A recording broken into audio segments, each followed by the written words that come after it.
엄마들 보면 그냥 하여튼 거실에 와 있으면 그냥 즐겁죠. 가만히 보니까 내가 무슨 이야기 하는지 상관이 없어.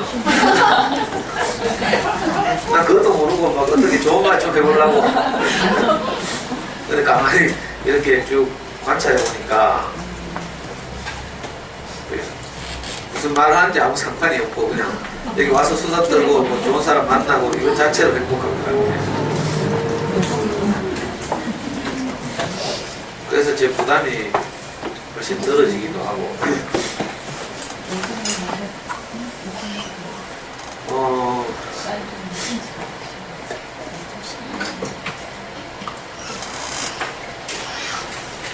원래는 12월 6일 종강한다고 했죠.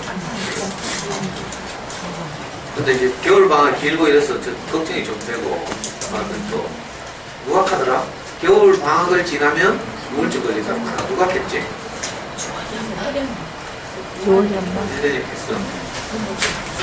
그래요. 그 고전치에서 10년 전에 강의를 들었던 엄마가 그때 애들이 2학년인데 원래 고3이거든요. 이번 화요일 심화반에 와가지고 자기 이야기 내가 이번 수능을 쳤어. 내가 강의 때 가끔 말하는 건데 그때 교대 붙여 다니면서 고전치 강의를 들으면서 저하고 상담 약속을 했어요. 어느 날 그날 교대 붙여서 쪽지 시험을 친 거라. 수학시험 나는 55점인 줄 알았더니 이번에 와서 하는 이야기가 40몇 점이었더라. 그래가지고 엄마 다리가 풀려가지고 내하고 한 약속을 바꿔냈잖아. 침대에 쓰러진 거야. 그래서 내가 카톡이 기억에 남아가지고 가끔 이제 이야기하는 건데 그 아이가 벌써 자라서 이제 저 자율 차리고 경일려고 3학년 원래 수능을 쳤어요. 그 엄마가 이번에 와가지고 하는 이야기가 방학만 되면 우울증 걸린다니. 여름방학은 좀 짧아서 빨리 지나가고 또 강의 들어오면 되지만 겨울은 2달이나 되니까 길어가지고 겨울방학 동안 매일 집을 2번 불출하고 아이들 돌본다고 아이들 둘 키우는데 그 뒷바라지하고 뭐 새끼 밥 계속 하면 돌아서면 밥이 먹이고 돌아서면 밥이 먹이고 또 뭐 저한테 또 고시켜가지고 잠수도 영어 공부 해야죠. 또 생각하는 힘을 자라게 하는 수학 공부 해야죠. 뭐 이렇게 하다 보니까 막 하루가 금방 가는 거야. 또 체험학습 돌아다녀야지. 근데 이 방학이 너무 길고 엄마가 다른 공급이 없이 외부에서 이런 수혈을 받는 것 없이 이제 집에만 있으니까 방학만 지나면 우울증 걸린다.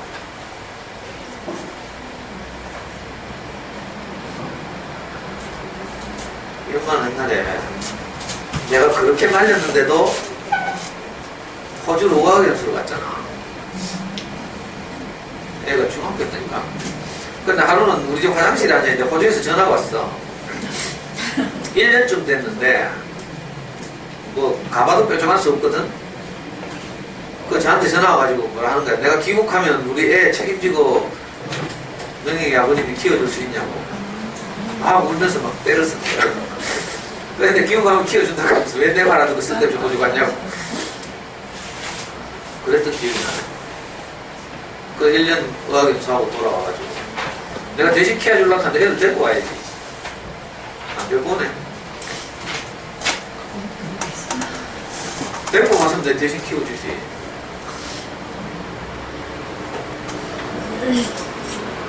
얘기가 겨울 방학이 길어서 우울증 걸리기 쉽다고.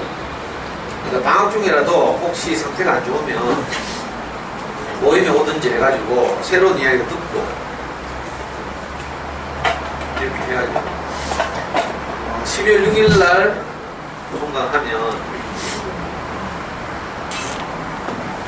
우리 저 코코님 같은 분은 너무 일찍 끝나서 아쉽다고. 또 종강하면 못 온다고 아쉽다. 그래서 제가 엄마들이랑 특별 프로그램 마련해놨잖아. 그 대구 생협이라고. 대구 생협 옛날 성서생협이라고 불렀는데 지금 왜 기들이 대구 생협이라고 부르는가. 또 관리한 지역이 성서지역인데 왜 대구 생협이라고 불러. 달서구하고 이쪽 달서구 이쪽하고 수성구를 관리하는 생협을 행복생협으로 부르잖아요. 달서 행복생협 이렇게 부르는데 어디게 성서생협이 대구생협이라고 이름 바꿨더라.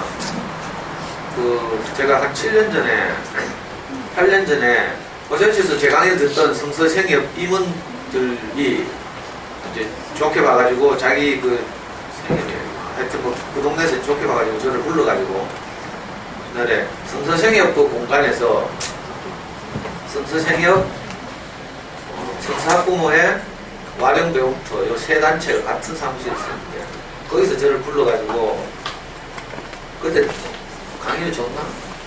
안 줬지. 강의를 안 줬잖아. 내가 하여튼 그래 오라 해가지고 1년 동안 1년 2개월 동안 내가 가서 성서생협 장소에서 이제 강의를 했죠. 그때 내가 강의 듣고 만난 사람이 저 기억이 나잖아. 그때 15명인가 강의를 듣는데 그 중에 아주 우수한 4명이 지금도 내하고 이웃이죠. 평생을 같이 살잖아요. 말귀를 잘 알아듣는 엄마들. 우리 겸이 엄마하고 지금 화요모임 하는 집 엄마 민관이 엄마라고 있어요. 그리고 요 정혜 언니 박성희. 그리고 또 하나 있다. 남편이 그 스님인 그 엄마. 그 민준, 거기도 민준인데 그 4명이 지금도 살아남아가지고 내하고 평생 이웃이야. 평생 이웃. 화요일날 늘 같이 모임하고. 근데 거기서 이제 그러니까 성서생협 대구 행복생협 그 이사장도 제 강의 들었는데 또 이래가지고 이번에 저를 불렀어요. 진짜로. 그래서 12월 달에 3번 강의를 해요. 성서생협에서. 그러니까 금요일 호세치에서 6일 종강하면 13일, 20일, 27일 3번. 그 강의 장소가 성서 용산동이라 하더라. 나도 아직 모르겠는데 홈페이지 들어가봐도 아직 공고가 안 떴어요.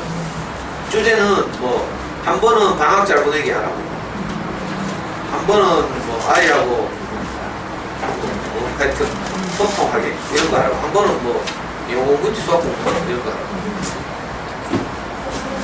그래가지고 혹시 방학은 안 됐고 애들 학교 보내고 뭐 제 이야기를 듣고 싶으면 신문을 생겨보시는데. 그리고 또 하나는 다음 주 일요일에 앞산에 가면 카페거리 있거든요. 알아? 앞산 카페거리 가면 508이라는 카페가 있어. 카페 508. 거기가 대명부동 508번지거든. 508 오후 5시에 508 2층에 가면 그 갤러리도 있고 이렇게 공간이 있는데 거기서 매달 한 번씩 하는 어떤 모임이 있어요. 사람 책을 읽다. 사람을 책이라고 생각하고 사람 인생을 이제 강의를 듣고 또 질문도 하고 이러면서 이제 젊은 애들이 초청 강사하고 교통하는 그런 모임이죠. 한 달에 한 번씩 지금까지 한 20명이 그 강사로 초청됐는데 원래 모임은 이제 주로 경대 경제학과 출신 젊은 청년들 20대 후반에서 30대 초반 한 20명이 오는데 그걸 누가 이제 주도하는가 하면 우리 호세치 단골인 시몬이라고 있어. 꼬마, 우리 교회 꼬마 초등학생. 옛날에 초등학교 1학년 때 걔가 수학 귀신을 들고 다니면서 수학 귀신이라는 책을 읽다가 깨달음이 올 때마다 노트에 자기가 깨달은 수학을 뭐를 하여튼 정리하던 꼬마가 있어. 걔 아빠. 걔 아빠가 지금 뭐더라? 대구시 산하에 있는 대구 테크노 파크 정책기획관에 있는 이제 사람인데 이 아빠가 자기 과후배들을 이제 모아가지고 진로를 이렇게 제시하고 이런 모임이죠. 그래서 대구에서 유수한 이제 경제학자들 뭐 이런 사람도 초빙하고 또 이 친구가 아는 우리 교회에서 이제 그 남들 앞에 쓸만한 이제 교수들이나 이런 사람도 초청해서 한 달에 한 번씩 하는 모임인데 이번 12월 달에 이제 제가 가게 됐어요. 거기 가면 이제 제가 그 젊은 청년들 앞에서 한 2시간 정도 사람 이야기를 하고 그 사람들이 또 질문하고 대답하고 저녁 먹고 토론하고 이런 거. 오후 5시부터 뭐 안 되는. 그리고 혹시 관심 있으신 분은 카페 508 놀러 오시라고. 앞산 카페거리 카페 508. 그 카페 508이 우리 교회 조카가 하는 그 운영하는 거라고 했죠. 그 조카의 아버지가 그러니까 내 교회 형인데 그 양반 중국 사람인데요.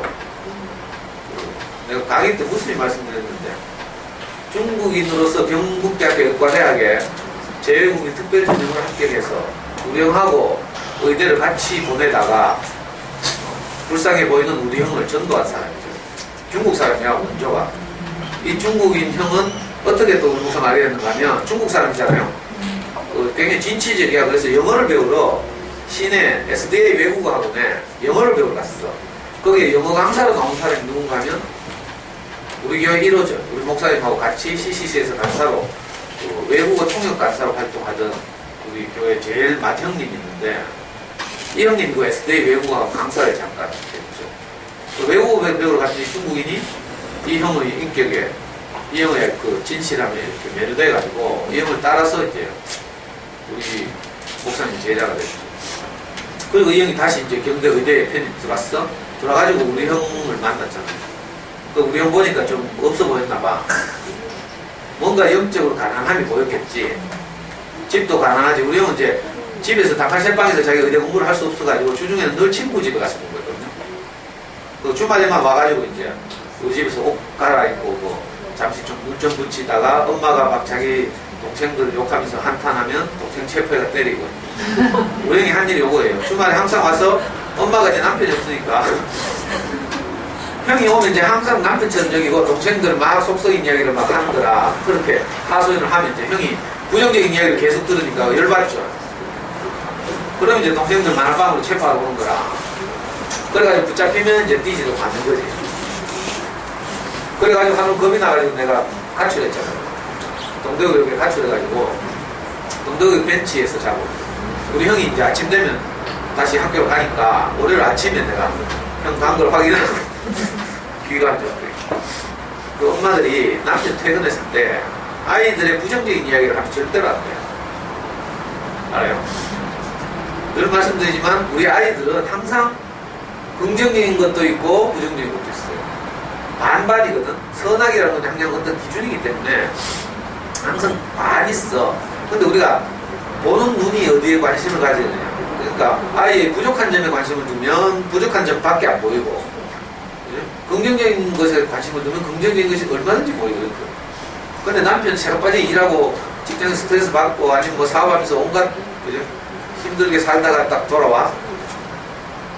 근데 집구석에서 와이프가 앉자마자 하는 소리가 애 욕하고 막 비난하고 막. 물론 엄마는 자기 살자고 하는 이야기겠지만 그런 이야기 남편한테 할 일이 아니고요. 이제 어떻게 보면 이제 쓰레기죠, 쓰레기. 내가 하루를 살면서 생산된 쓰레기. 우리가 하루를 살면 설거지거리, 생활 쓰레기들이 생기잖아요. 그런 거예요. 그 이제 아파트 생기는 생활 쓰레기는 물질적인 것이지만 내 안에 있는 부정과 불만, 속상함 이런 것들은 이제 정신적인, 인격적인 쓰레기라고 할 수 있죠. 자, 이런 것들을 남편 퇴근하면 남편한테 확 퍼부으면 어떻게 돼요? 여러분들 쓰레기통에 담아놨다가 남편한테 버리나? 그래야 그래요. 안 그러죠? 아파트에서 생활 쓰레기를 딱 분리하도록 딱 밑에, 그죠? 배출 그 환경을 만들어 놓고 또 정기적으로 차들이 와서 그걸 다 실어 가잖아요. 그러니까 쓰레기는 어떻게? 쓰레기를 가져갈 수거 차량에 배출해야 되지. 퇴근해서 집에 들어오면 남편한테 배출할 일이 아니더라.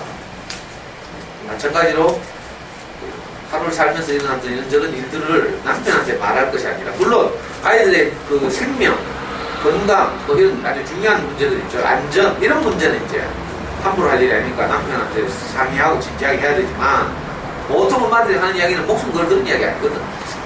그런 이야기들은 배출할 만한 곳에 배출합니다. 그러니까 살면서 항상 내 쓰레기통이 될 어떤 대상, 이게 필요해요. 그걸 제가 성경에서 이렇게 표현한다고 했죠. 세상 죄를 지고 가는 하나님의 어린 양을 보라, 이렇게 말하죠. 예수를 보고 그렇게 말하는 거예요. 예수는 그러니까 굉장한 분이 아니고 사실은 생활 쓰레기를 수거해가는 수거 차량 같은 거예요. 거기다 버리면 이상하게 악취도 안 나고 오염이 확산되지도 않고 그 안에서 처리되는 거죠. 어디 쓰레기 들고 가서 쓰레기 처리장 가가지고 아주 화학적으로 처리하니까 누구에겐가 내 그 불만이나 속상함을 배출해봐요. 그러면 이상하게 내게 있던 그런 것들은 없어지고, 그게 또 어디가 막 확산되고 번지고 막 나중에 뒤통수 치고 이러냐면 그렇지 않고 이상하게 소멸되고 있는 거죠. 그런 이상한 쓰레기 수거 차량이 있어요. 우리가 살면서 내가 쓰레기를 버릴 곳이 있다는 건 진짜 복이죠. 여러분들은 말로 하면 정말 신뢰할 만한 동네 언니, 예를 들면 전화해가지고 내가 온갖 속상한 일을 다 이야기해도 다 들어주고 다독여주고 위로해주는 이런 이제 누군가가 있으면 참 좋죠. 그러니까 아이들에게 부정적인 신랑 퇴근할 때 절대로 이야기하면 안 돼. 뭣도 모르고 막 이야기하잖아요. 그럼 신랑이 거기서 밖에 나서 먹고 살기 힘들어가지고 막 예를 들면 사업하고 해봐야 대행관계 하는 게 얼마나 힘들잖아. 별별 뭐 미친놈들 다 있거든. 내 같은 뭐 아무도 안 해가지고 막 코치코치 따지고 막 있잖아요. 쪼글쪼글 한 달 만에 온 것 같다. 잊어버릴만 하면 내가 이제 확실히 기억하고 있어. 서준이 엄마 따라왔지. 대곡에 살지. 아, 롯데캐슬. 그래. 그 대곡 롯데캐슬이잖아, 거기가. 수변공원인데. 그래. 이제 확실히 기억하고 있잖아. 한 달에 한 번씩 오지. 무슨 이야기다 이거 이야기 하지? 겨울 방학 때 그 이야기 했나? 아이씨. 아니 좀 듣고 있다 좀 내가 너무 바깥 딴 데로 세면 좀 붙잡아줘야지. 그래 겨울 방학이 길어서 이제 저도 아쉽고 하니까 12월 달에 이런 강의들 몇 개 더 있다고 참고를 하라고. 학교 강의 한 번 안 와도 되지만 12월 1일 카페 58 12월 13일 20일 27일 대구 생일.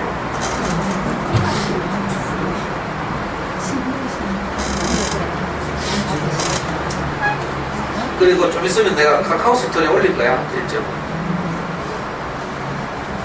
특히 뭐 생일도 생일이지만 카페 58 한번 올라와봐.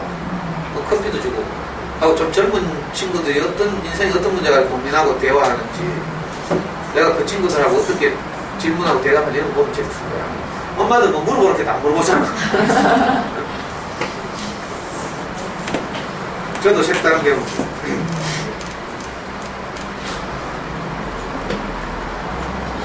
오늘은 이제 이 교과서 9, 챕터 9 할 차례죠. 챕터 9. 챕터 9. 나무 고백.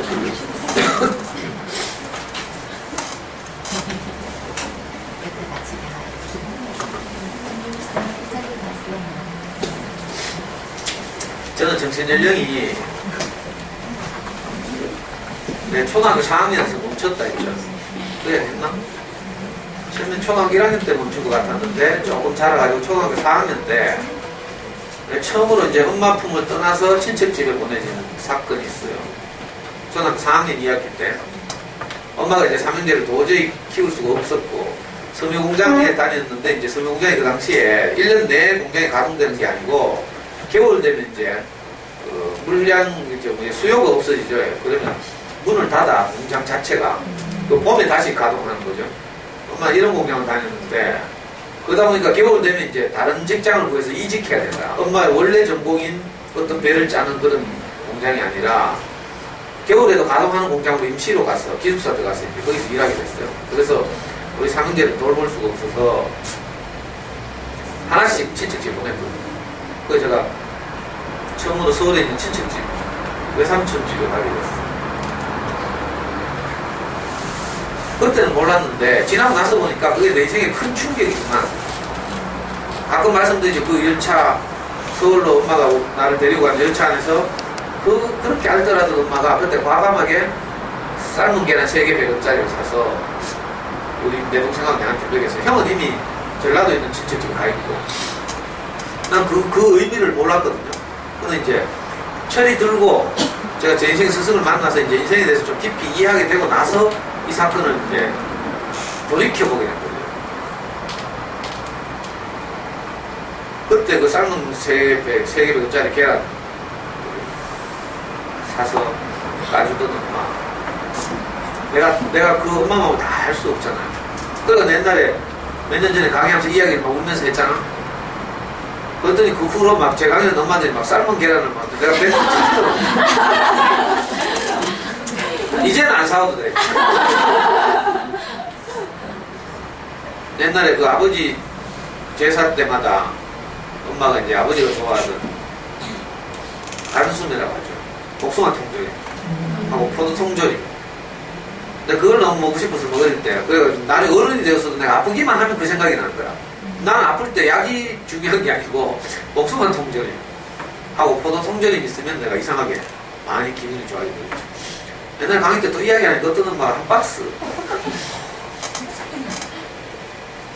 진짜 내가 복을 많이 받았죠.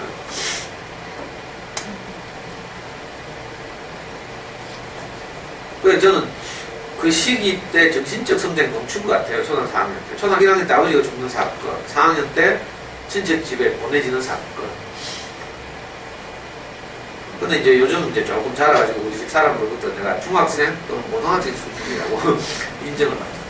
근데 내가 화요일에 제가 노스페이스 샀잖아요. 겨울을 나야 되는데 추워가지고 웨트가 있었는데 아주 한겨울 웨트는 있는데 지금쯤이면 바바리는 이제 추워서 못 입겠고 그래서 유라에 롯데하고 가가지고 작년 재작년에 그 중학생들이 입었다 대유행했다는 이월 상품이더라고요. 딱 디자인 내 맘에 딱 들고 색깔은 95가 저거밖에 없어. 그래서 딱 사왔잖아. 내가 화요일에 사가지고 수목금 오늘 샀지. 또 전문적인 엄마들이 뭐라 하더라? 털이 구멍 몇 개 들어가냐에 따라서 850이냐 돈더라 기분 나쁘게. 850 비싸잖아. 저건 700이야 700. 따뜻하고 포근하고요. 희한하대요. 폭 누르면 싹 다시 재생돼요. 그래 내가 어제도 이제 김여동 모임 하는데 입고 갔더니 어떤 언니가 딱 보고 바로 자기 중학생 애들 애 데리고 뛰어가가지고 야 너는 유라이역 안 가고 여기 모다 가가지고 모다 가도 노스페이스 아울렛 있다네. 가격도 똑같고 근데 사이즈가 색상이 다른 게 있더라. 회색이 훨씬 세련됐는데 그거 사가지고 자기 아들한테 딱 입혀가지고 내한테 딱 사진 날렸대.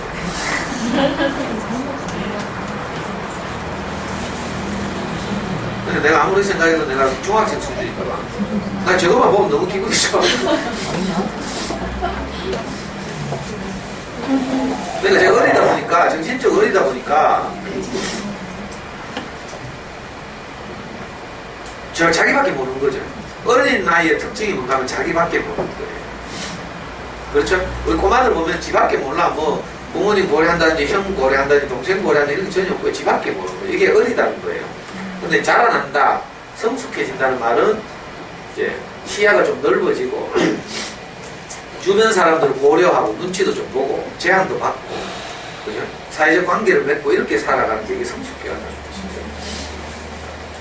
그래서 저밖에 몰랐으니까 남에게 베푼다 뭐 이런 개념이 전혀 없는 사람 있죠. 그런데 진짜 내가 오늘 이 강의를 어제 준비하면서 좀 이렇게 보니까 책도 읽어보고 하다 보니까 내가 진짜 복을 많이 받았구나 이런 생각이 들더라고요. 물론 우리 목사님 만나서 당연히 그렇고 저는 호세우치에서 엄마들 만나면서도 방금도 이야기했지만 지난 10년 동안 그 엄마들이 정말 무수히 많은 호의를 내한테 베풀고요. 내가 다 기억도 못해 미안해 죽겠어. 정말 미안하네.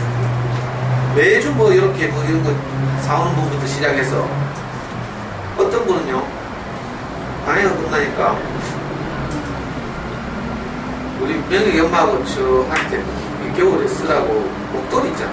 그걸 커플로 딱 선물하면서 뭐라고 말하는 게 아니라 자기가 칠곡에 사는데 언제든지 칠곡을 지나가시면 자기랑 연락하라. 그거는 뭐 특별한 일이 없으면 자기가 나와서 뭐 차라도 한잔 대접하고 식사로 대접하고 싶고 이렇게 딱 말하죠. 그렇다고 내가 뭐 초락되면서 뭐 친구에서 진짜 전화하겠어요. 그 마음이 이제 너무 귀하고 소중했거든요. 저는 나와야 여기 강의들 오고 뭐 이렇게 관계를 맺어야 뭐 만나고 뭐 연락이 오고 내가 막 초락되면서 막 지금까지 강의 듣던 말을 전화번호 다 저장했다가 막 심심할 때만 전화하고 좀 이상하죠 그림. 그 마음이 너무 그런 마음들이 지난 10년 동안 진짜 아까도 말했지만 내가 아프다 뭐 그런 이야기 하죠. 조금만 울면서 뭐 이야기하면 내가 하루는 뭐라 하더라는데 커피를 지금은 이렇게 내가 생활 수준이 높아져가지고 늘 우리 겸이 엄마는 이렇게 커피를 내려서 가지고 오고 뭐 해요. 모임에 가도 있고. 근데 강의 초반에는 내가 그렇지 않았거든. 그래서 이제 슈퍼에서 파는 일회용 커피를 사 먹었잖아. 그래 칸타타. 강의하면서 내가 그래 이 칸타타가 맛있다고 이야기하니까 어떤 말에서 칸타타를 한 박스 그 맛있는 것도 가끔 먹어야 맛있지. 달달한 걸 한 박스씩. 근데 그 마음이 이제 너무 고마워. 그리고 그 엄마가 그렇게 말하다 지금도 이제 우리 심화반 타고 이렇게 하니까 지금도 이제 지나가는 말처럼 옛날 이야기를 하는데 근데 부모동에서 온 지금은 이제 전부 애들 커버렸는데 제 강의를 들으면서 이제 칸타타를 마시면 선생님처럼 아이를 대할 수 있을까 싶어가지고 자기들끼리 일부러 칸타타 사 먹는 거 이랬다고 그러더라고요. 그리고 별것 아닌 이야기 듣고 이제 저를 신뢰하고 이래가지고 늘 이렇게 시간을 내서 이렇게 오시고 또 저하고 친해지고 관계가 생겨서 이제 이웃이 되기도 하고 평생 같이 살기도 하고 어떤 분들은 정말 어려운 일인데 결단하고 제가 다니는 교회 오는 분들도 있고 하여튼 이런 이제 수많은 물질적으로든지 정신적으로든지 제가 진짜 수많은 은혜를 입고 살았죠. 그래서 제가 그래서 제 행복이 더 이렇게 증폭되고 커졌구나 이런 생각이 들었어요. 저는 제밖에 모르는 사람이라서 절대로 이렇게 많은 분들로부터 호의를 받고 은혜를 입고 이렇게 살 그런 주제가 안 되는 사람인데 이상하게 살다 보니까 신기한 길로 이끌려온 거죠. 오늘 주제처럼 우리가 무엇을 나눌 수 있으면 또 그 나누면 은혜를 입을 수 있으면 진짜 행복해요. 나누는 것만 행복한 것도 아니고요. 물론 나누는 것도 굉장히 행복해지지만 내가 저처럼 이렇게 은혜를 입는 것도 진짜 행복한 거예요. 근데 은혜를 입기를 사람들 싫어하지. 자존심 상해가지고. 우리 명희 엄마 친구가 있는데 명희 엄마하고 옛날에 화원고등학교 같이 공부해서 이제 아주 절친이 됐죠. 그래가지고 심심하면 이제 우리한테 호의를 베푸는데 그 선생님이 저를 억수로 좋아해요. 왜 좋아하는 줄 알아요? 명희 아빠는 목자를 좋아한대. 그래서 좋아한대. 이분이 오염이거든. 오염은 남의 베풀기를 좋아해. 헌신하고 이걸 좋아한대. 보통 이제 남의 베풀면 남도 부담을 느끼고 그 같은 크기로 뭐지? 뭐라 하니고 보답하고 이러잖아요. 부주를 해도 또 그 집에 무슨 경조사가 생기면 똑같이 부주하고 이렇게 이제 주고받고 하는 것이 이제 보통 우리 한국 사회의 일반적인 특징인데 저는 안 그러거든. 못 그러거든. 안 그러는 게 아니고. 그래서 은혜를 입는다고 내가 갚아보면 우리 망하는데. 그러니까 나는 누가 은혜를 베풀잖아요. 정말 진심으로 감사하고 고마워. 내가 비록 갚지는 못하지만 갚을 수 있다면 내가 다른 것으로 갚겠지. 내가 할 수 있는 것으로. 근데 이분은 근데 그런 저를 진짜 좋아해요. 명희 아빠는 가식이 없어요. 그래가지고 심지어는 내한테 선물한대. 무슨 이야기가 내려왔나? 그러니까 선물하는 그 엄마는 진짜 행복할 거라. 누구한테 마음을 표현했는데 상대방이 부담을 느끼고 또 똑같은 거 하나 사가봐. 그 엄마가 작년에 빈폴에서 이렇게 나온 난방을 겨울 난방을 선물했어. 색깔도 이쁘고 오염치고 옷을 잘 모르더라. 내가 경험한 오염은 옷을 잘 못 골라. 선생님 아니거든요. 아니야? 오염은 좀 실용적인 걸 좋아한다. 실용적인 걸. 이쁜 거 뭐 이런 걸 좋아하는 게 아니라 실용적인 거. 근데 옷은 좀 비실용적일 수도 있잖아요. 이쁘고. 근데 참 잘 골랐어. 그래가지고 내가 너무 고맙다고. 하니까 이 엄마 좋아가지고 맨날 내한테 직접 하는 건 아니지. 명희 엄마한테 하는 말이 그리고 남편은 진짜 공짜를 좋아해서 좋다카면서 주면 그렇게 고맙게 받고 이러면 되는데 꼭 그 마음을 모르고 막 부담을 느껴가지고 또 딴 거 사가지고 또 이렇게 하면 이제 맨날 주고받다가 선물 비용으로 한 달 생활비 다 들어가요. 우리 명희는 안 그렇고 명희 엄마는 안 그래. 상대방이 뭘 하잖아요? 하면 뭐 집안이 다 찌그러져라 말기나 꼭 상대방이 한 만큼 뭘 또 활락한다. 근데 명절 때 제발 물건 사서 큰 집에 가지 말라고. 큰 집은 우리보다 뭐 10,000배 더 잘 살아요. 그러니까 우리가 해가봐야 뭐 찌리하니 막 그 집에서 버릴 쓰레기 같은 거지 우리가 선물하는 거지. 안 해가도 돼. 근데 명희 엄마는 꼭 자기 마음을 보이려고 뭘 해가지고 막 구역구역 같다. 근데 또 안 해가면 현수가 또 뭐랄까 했지. 무슨 이야기 하고 있는지. 여기 보면 있잖아요. 내가 행복해지는 가장 좋은 길은 남을 행복하게 하는 것이다. 남에게 내게 있는 어떤 것을 나누면 내 인생이 복될 것이다. 이 말이죠. 책이 좀 이번 이 텍스트의 좀 내용은 좀 초잡하긴 하지만 그래도 책이니까 이건 뭐 내가 모르는 거예요. 그 오프라 윈프리 전에 감사하기인가 하는 단어에서 오프라 윈프리 인생을 잠깐 다뤘죠. 이 오프라 윈프리가 하는 토크쇼에서 뭐 이런 걸 한다네. 나누기 배틀을 한대. 오디션. 우리나라는 뭐 지사람함께 오디션을 하는데 희한하죠. 이런 게 있대. 난 모르겠어.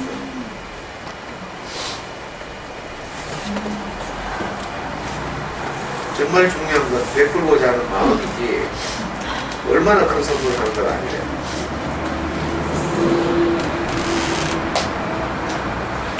내가 할 수만 있으면 내게 있는 어떤 것을 이웃과 나누면 내 행복이 증폭 되죠. 지난주에도 잠깐 말씀드렸지만 데레사 스님께서 노벨 평화상을 수상하고 한 연설 중에 진짜 유명한 제목이 그거예요. 행복은 나누면 나눌수록 커지는데 이게 덧셈처럼 커지는 것이 아니라 곱셈처럼 커진다. 그리고 불행은 나누면 나눌수록 뺄셈처럼 적어지는 것이 아니라 나눗셈처럼 줄어든다. 이건 이제 경험해봐야 알 수 있는 거죠. 대부분의 우리 삶은 내 가족 단위 밖에 없으니까 이런 경험이 우리 소시민들은 잘 없죠.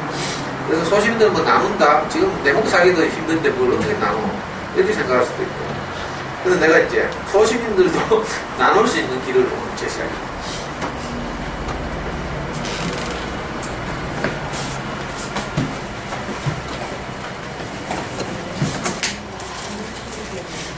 이거 책에 나오는 이야기죠. 이제 이건 경제적인 것을 나누는 이야기인데 미국에서는요, 내가 가보니까 도네이트, 기부라고 하죠. 기부가 진짜 생활화되어 있어요. 확실히 선진국이 시민의식이 남달라서 그런가. 그래서 여기 연구조사에서 나오지만 10분의 1을 도네이트 한다 하잖아요. 어디엔가 기부하거나 자선하거나 베풀면서 이렇게 생활해요. 그리고 도네이트를 많이 하는 사람들은 정부에서 시나 시정부나 뭐 주정부 이런 데서 많은 혜택을 주죠. 그래서 미국에서 머리 좋은 사람들은 일부러 도네이트 한다. 제가 작년에 갔을 때도 이제 미국에 그 이민 가서 이제 오래되신 우리 그 목사님 좋아하는 목사님 동갑인 형님이 있어요.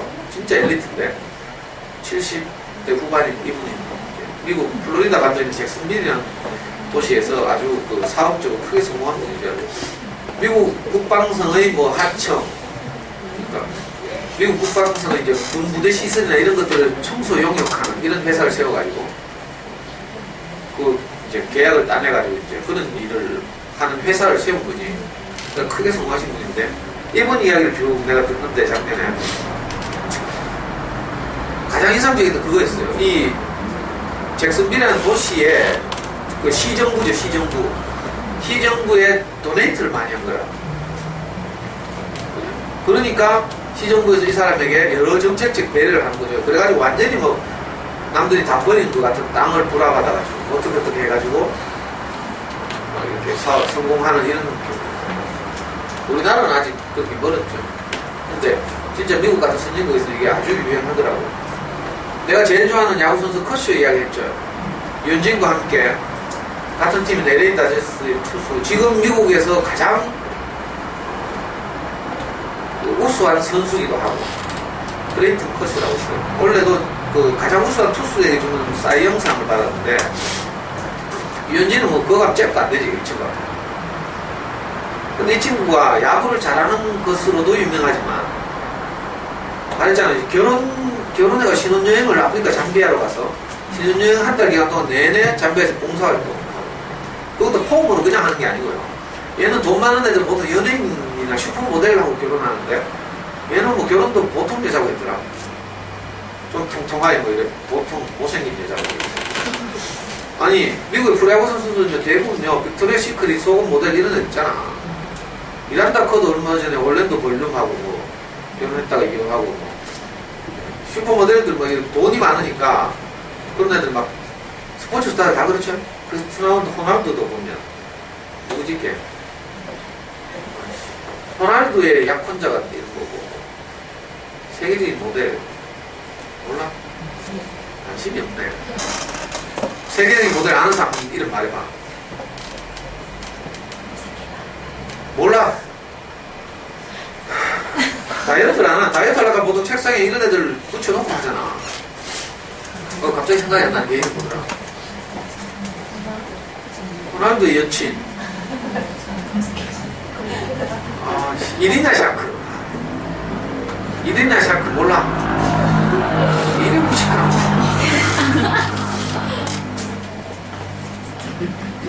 내가 제일 좋아하는 슈퍼모델 누구라 했어? 남아프리카 공화국 출신이에요. 세계적인 모델. 빅토리아 시크릿 댄제요. 빅토리아 시크릿은 나나? 미치겠네. 그래, 하여튼 커쇼가 대부분의 스포츠 스타들 돈이 많으니까 이렇게 연예인들하고 막 이렇게 하는데 커쇼는 아주 평범한 여성하고 결혼해가지고 늘 봉사활동하고 이렇게. 그리고 자기가 이제 자기 존재감을 높이고 이렇게요. 올겨울에 지금 시즌 끝났잖아요. 야구 시즌 끝났죠. 지금도 잠비아가 있다니까. 봉사활동. 얘도 독실한 크리스찬이라는데 그렇죠. 보통 이렇게 미국에서 이 설문조사를 해보니까 수입의 10분의 1 정도를 남을 위해서 쓴다는 거예요. 10분의 9는 자기를 위해서 쓰고. 그런데 이 그룹 가운데 평균이 그렇다는 이야기죠. 평균보다 더 많이 남을 위해서 자기를 지출한 그룹하고 평균 이하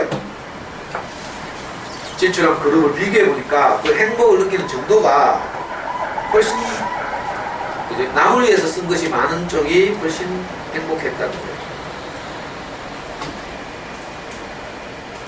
그래서 이게 맞는 말이긴 한데 돈을 얼마나 버는지보다 어떻게 쓰는지가 중요하다. 근데 이거 어렵죠. 뭐 책에 나오니까 맞는 말이긴 한데 우리가 소중한 돈 벌어가지고 지금 남을 위해서 쓴다는 게 쉽지 않죠. 내 노후를 생각해야지. 우리의 대학 갈 때도 생각하고 우리가 어떻게 해야 돼요? 투기를 하거나 뭐 투기는 너무 부정적인 표현이고 아파트를 한 채 더 사거나 뭐 땅을 사거나 재테크 그래. 재테크를 하거나 뭐 이렇게 해야 되지. 우리가 미국처럼 이거 돈을 남을 위해 쓴다는 게 쉽지 않거든요. 난 그 사람들을 잘 모르겠어요. 어제도 보니까 네이버 뉴스에 80평생을 노점상을 해가지고 모은 1억을 기부한 할머니 이야기가 또 나왔더라고요. 야, 그 사람들 무슨 마음으로 그렇게 하는지 난 모르겠어요. 자식이 없는가 봐. 아니면 자식을 포기했나. 야, 그런 분들 마음은 모르겠어요. 근데 쓸 데가 없긴 없나 봐. 기부하는 거 보니까. 대학 이런 데 기부하면 표시도 잘 안 밝힌대. 내한테 기부하면 내가 길이길이 기억하고 감사하고 늘 막 가서 말씀을 이렇게 들려주고 할 텐데. 근데 이건 쉽지 않은 거지. 아무나 할 수 없는 거예요. 그렇죠? 우리나라에서 가장 유명한 분, 이 나눈 거에서 가장 유명한 분이 이태석 신부님이죠. 이분은 나이도 안 많더만 보니까 내보다 어리더라. 근데 보니까 의대를 졸업해가지고 의대를 졸업하고 또 신부님이 돼가지고 그리고 돌아가시기 전까지 암이 발병해가지고 갑자기 돌아가셨다는데 2010년인가 돌아가셨죠. 돌아가시기 전까지 신부 선풍 받고 나서 돌아가시기까지 약 10년 동안 그중 8년인가를 아프리카 가가지고 어느 나라?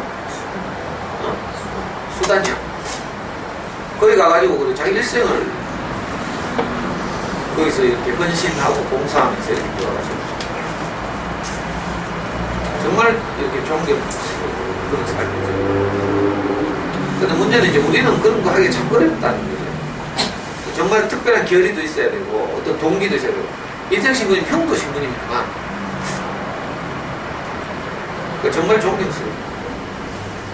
이런 분인데 그렇게 사시면 아마 정말 이렇게 자기 만족 이런 게 이제 굉장히 높아지고 이렇게 했죠. 근데 이제 우리는 당장 우리 다만 수학 시험 2개를 더 맞춰야 되고 이런 현실적인 문제들 앞에서 우리가 막 그렇게 상관없이 어렵잖아. 그러니까 이런 분들은 그냥 존경만 하고 내가 그렇게 살려고 하면 안 돼. 그러다가 큰일 나. 그래. 이제 그런 이제 우리 한국을 대표할 만한 그런 이제 훌륭한 나눔을 베풀고 사시는 분들이 있지만 우리는 이제 그렇게 하기가 힘들잖아요. 근데 어떻게 하면 우리가 이제 나누고 베풀 수 있는가 하면 우선 내가 먼저 나눔을 받아야지. 내가 충분하고 넉넉해야 내가 남에게 베풀죠. 돈도 뭐 쳐남아야 아까 말한 도네이트, 기부, 자선 이것도 뭐 쳐남아야 하지. 물론 뭐 진짜 이런 걸 좋아하는 사람들은 안 쳐남아도 하락하더라만 없는 걸 쪼개가지고 뭐 부르기서 도를 하대. 근데 그게 되나?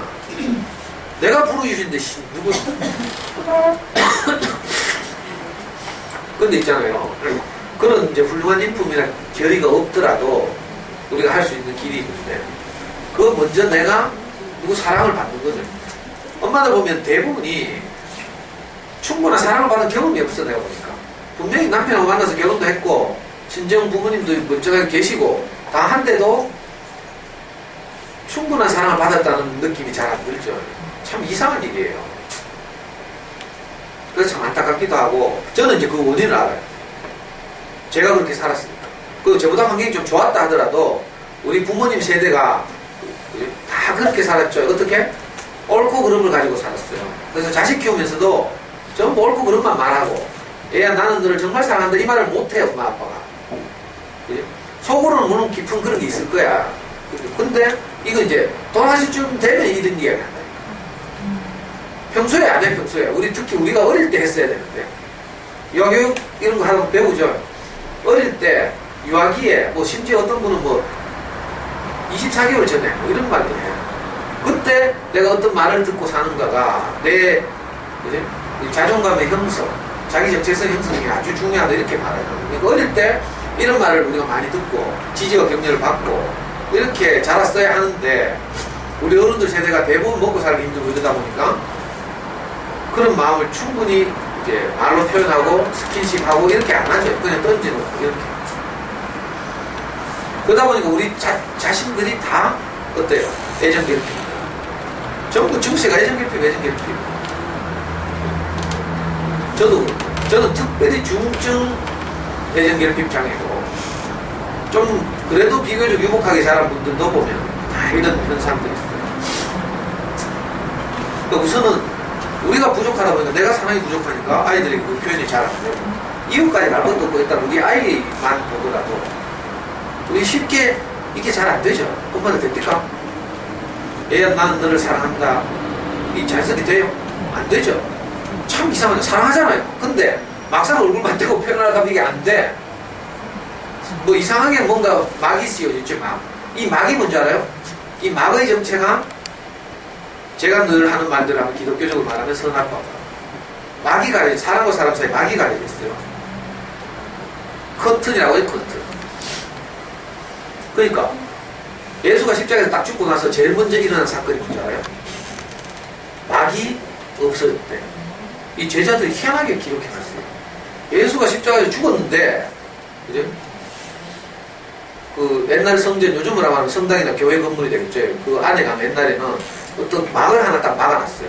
커튼으로 일반 사람들이 들어올 수 있는 곳과 하나님만 계시다고 하는 곳 사이를 두터운 커튼으로 빛도 하나 들어오는 곳에 막아놨거든. 이 커튼이 위에서 아래로 찢어졌대. 소통이 시작됐다 이런 뜻이에요. 그러니까 우리도 누구하고 소통을 하려고 하면 이상하게 막이 하나 딱 쳐져 있다. 이 막이 찢어져야 되는데 그래야 아이한테 내가 너를 사랑한다. 엄마는 언제까지 너를 사랑한다. 언제까지 어떤 경우에 너 필요한다. 이 말이 자연스럽게 나오죠. 근데 이 막 때문에 안 되는 거예요. 이 막을 우리가 처리해야 되죠. 근데 이게 내 의지나 노력으로 잘 안 되고요. 제 경험으로는 우선은 내가 먼저 충분한 사랑을 받아야 돼요. 그래서 엄마들이 누구 먼저 사랑할 생각하지 마. 사랑이 없는데 어떻게 사랑해요? 이걸 딱 알아야지. 아, 내게 사랑이 없구나. 내가 먼저 충분히 사랑을 받아서 정말 내가 막 사랑을 너무 많이 받아가 막 그런 거 이런 거 합니다.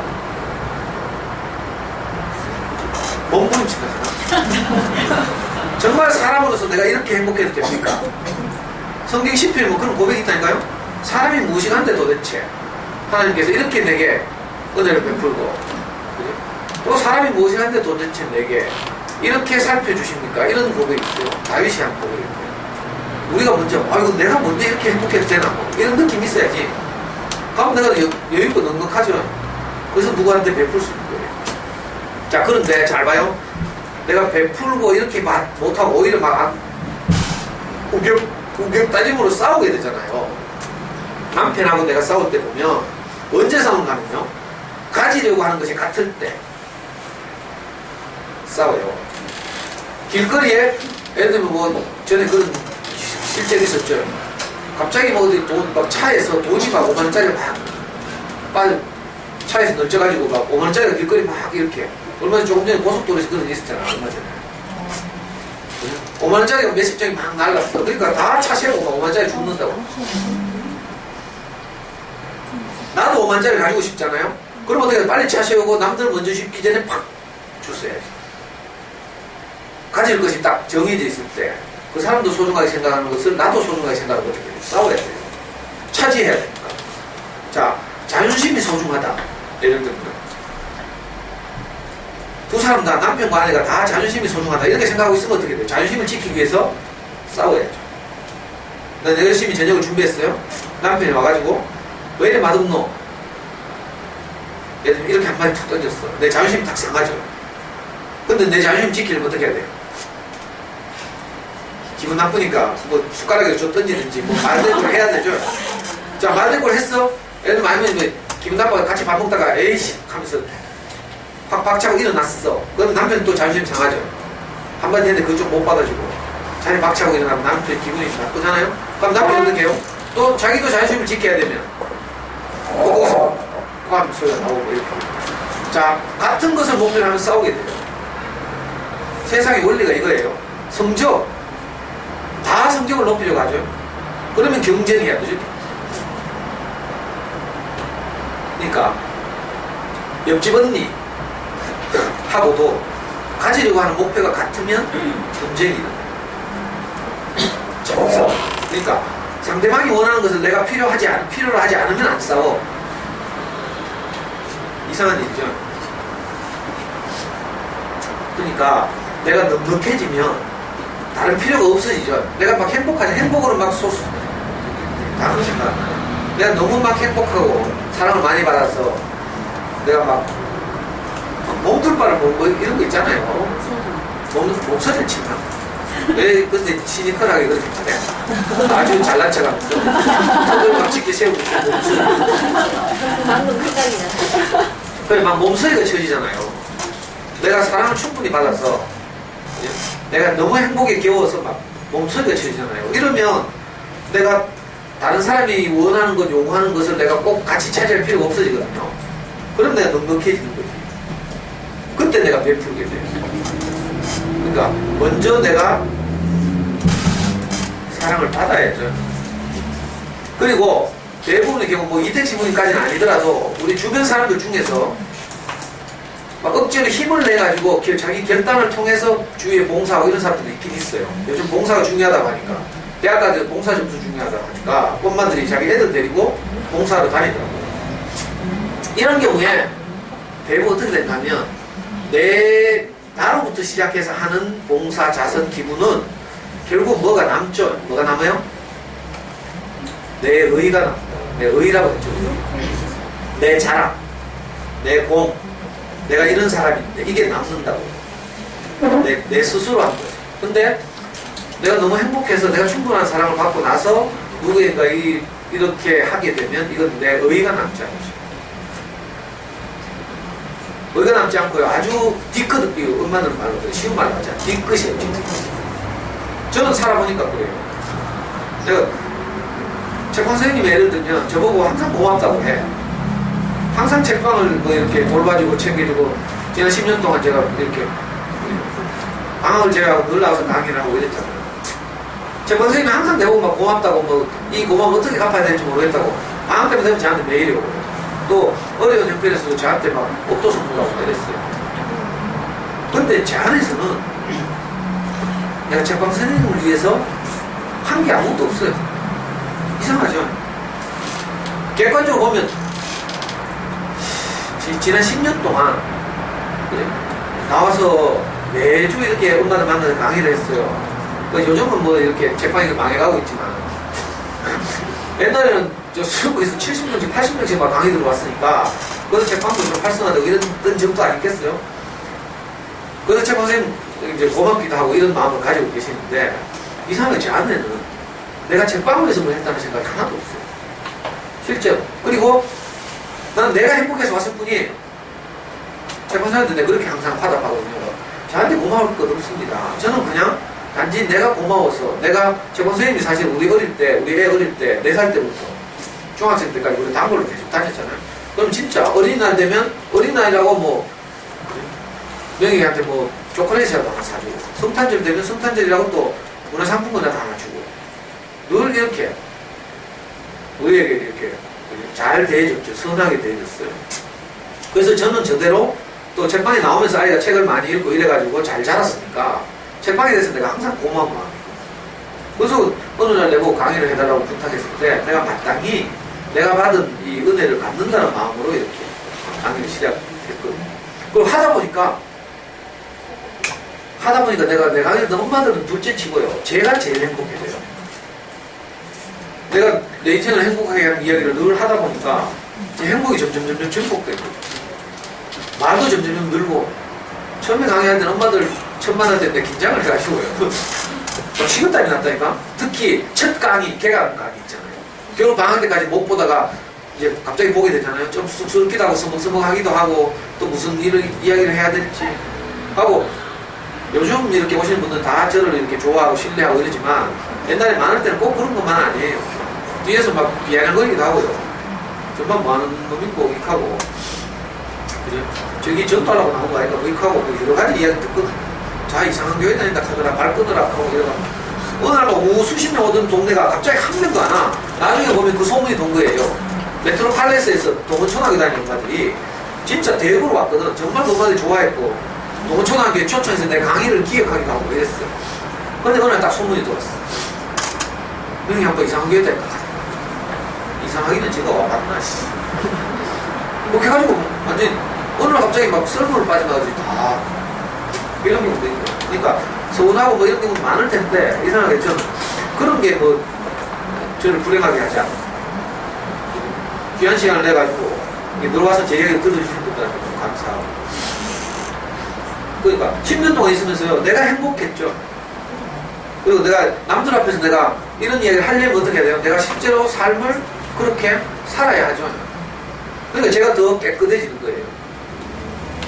그냥 뭐 책만 내고 뭐 책에서 나온 이야기하고 나는 다르게 살고 이렇게 하면 책은 팔릴지 모르지만 저는 그게 아니니까 구체적으로 같이 살고 내가 그 사는 모습을 공개하고 이래야 되잖아요. 그러니까 오히려 내가 더 정결해져야 되고 우리 집사람 앞에서도 내가 항상 어린 양으로 살아야 되고 무릎 꿇고 살아야 되죠. 근데 집에서 마누라한테 큰 소리 치고 막 고함 지르고 막 이러면서 엄마들 상담한다고 만나러 다니고 하면 우리 할머니가 내 나가게 하겠어요? 다리 몽둥이라도 풀어가지고 막 못 나가요. 만약에 그렇게 살면 얼마나 불안하겠어요. 그러니까 너무 막 이렇게 위대하고 훌륭한 분들처럼 살려고 그렇게 자선을 베풀 생각하지 말고요. 이건 이제 어떤 분들은 그런 특별한 능력이 있어서 그렇고 뭐 대표적으로 여기 책에 나오는 분 보면요. 책에 그 영화 나오지 영화 패치 아담스 봤어요? 당연히 안 봤겠지. 안 봤어. 아니 내가 강의를 해야 되니까 어제 또 다운받아 봤잖아요. 어제 밤에 새벽까지. 그거 보면 마지막에 진짜 감동적이더라. 로빈 윌리엄스는 알겠지? 이 코믹 배우. 코믹 그런 거 같으면서도 결정적인 순간에 진지해져서 감동을 이런 배우죠. 여기 보면 이 주인공이 실제 인물이에요. 실제 인물. 패치란 말이 상처를 치유하다 이런 말이죠. 원래는 패치 아담스가 아닌데 이 양반이 이제 사는 게 상대방의 상처를 치유하면서 이렇게 이제 일생을 살았기 때문에 별명이 이제 붙여지면 패치 아담스. 원래는 무슨 아담스더라? 책에 나오죠. 책에는 안 읽어보고 온다. 헌터 아담스인데 헌터 패치 아담스 실화를 바탕으로 했어요. 이 양반이 자기가 우울증이 걸려가지고 자살할까봐 스스로 정신병원에 들어갔어. 그죠? 스스로 정신병원에 들어가서 그 정신병원에서 한 방을 쓰게 됐는데 우연하게 자기가 한 방을 쓰는 정신병자가 늘 이게 환각을 보는 거, 환각. 방 안에 다람쥐가 계속 있다는 거예요. 다람쥐 무서워가지고 화장실을 못 가는 거야. 방 안에 화장실이 있는데 이런 정신병자인 거라. 그래가지고 막 침대 모서리에 나사목 같은 거 보잖아요. 그럼 저거 다람쥐다 다람쥐 하고 겁이 나더라. 다람쥐 겁나고 화장실을 못 가고 화장실 못 가니까 말이 없잖아요. 그러니까 밤새도록 침대에서 막 익하고 막 침대를 울렁거리는 거야. 그러니까 패치 아담스가 잠을 못 자. 그래가지고 할 수 없이 패치 아담스가 자기가 자기 위해서 이 다람쥐를 두려워하는 이 양반을 문제를 해결해야 되는 거예요. 그걸 어떻게 했는지 알아요? 뭐 이상한 물건 하나 탁 던져주면서 이제 걔한테 총이라 하는 거야, 총. 그리고 있잖아요. 다람쥐다 하면 이제 총으로 쏘는 거라. 상상해서. 그러니까 얘가 이제 다람쥐 무서워하는 사람이 막 총을 쏘는 거예요. 저기 다람쥐 딱 하면 쏘고, 저기 다람쥐가 쏘고. 근데 막 또 몇 마리 맞췄는데 환자가 하는 말이 다람쥐 저기 많이 온다 하는 거야. 다람쥐가 우리한테 공격한다 막 이렇게 하는 거예요. 그러니까 패치 아담스가 있잖아. 침대를 확 뒤집어가지고 방음막을 형성하고 방 안에서 둘이서 침대 뒤에 숨어가지고 같이 둘이 막 총들을 막 다람쥐를 쏘는 거예요. 막 그래가 결국 다 처치한 거라.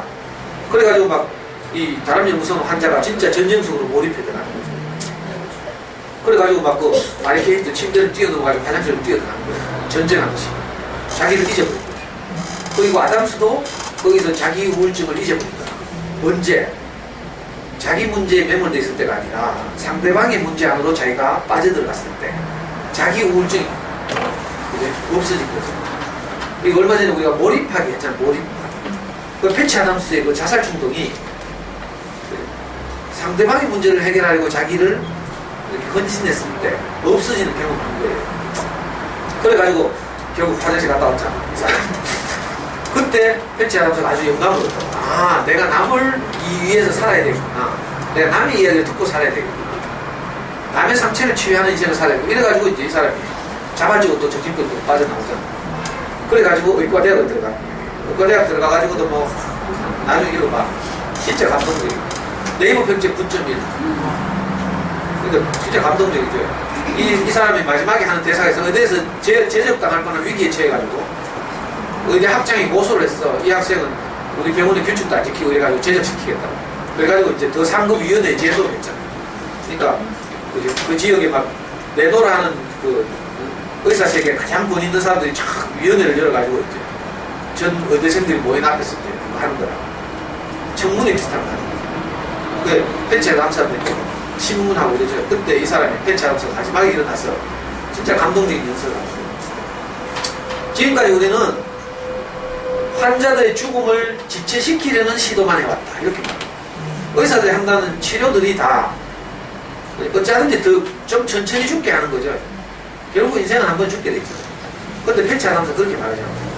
우리가 환자들의 죽음을 지연시킬 것이 아니라 환자들의 삶의 질을 높여야 하지 않겠냐. 그래가지고 얘는요, 그 그림에 나오죠. 이 빨간 이상한 이거 루돌프 사슴꽃처럼 하잖아요. 이거 하고 뭐 이상한 분장하고 막 이래가지고 환자들을 병실에 들어가가지고 환자들을 막 웃기는 거예요. 환자를 즐겁게 하고. 그래서 환자들이 마음을 열고 소통하고 치료를 거부하는 사람들이 치료를 받기 시작하고 막 이상한 막 감동적인 막 그런 일들이 이런 거예요. 그러니까 여기서 하려고 하는 말이 그거예요. 패치 아담스가 자기 정신병동에서 겪었던 경험, 자기 문제를 생각할 때마다 일어나는 자살 충동. 우리도, 여러분들도 엄마들도 집구석에 앉아가지고 내 문제를 계속 생각해봐요. 그럼 어떻게 돼요? 생각 속으로 계속 빠져들어가죠. 정신병 같이 정신병. 계속 저는 부부싸움 할 때 왜 새벽 3시, 4시까지 가는 줄 알아요? 전에 말씀드린 것처럼 처음에는 이제 우리 마누라 피를 한번 보려고 우리 마누라한테서 그래 내가 잘못했어요 여보 이 말 한번 듣고 싶어서 싸움 시작한다 했죠. 근데 우리 마누라 진짜 찔기거든. 겉으로는 선한데 정말 찔겨. 절대로 내가 먼저 잘못해서 이 말을 잘 안 한다니까. 요즘은 물론 그렇지 않지만 초기에 절대 내가 잘못해서 이 소리 안 해. 진짜 고래 10초거든.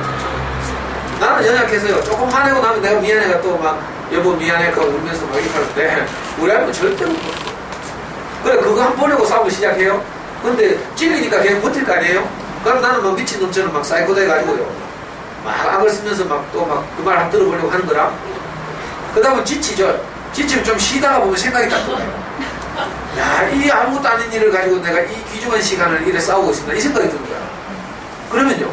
이 싸운 시간이 너무 아까워 또 열받는 거야. 갑자기 뚜껑이 확 열리네. 여러분도 이런 경우도 있어요.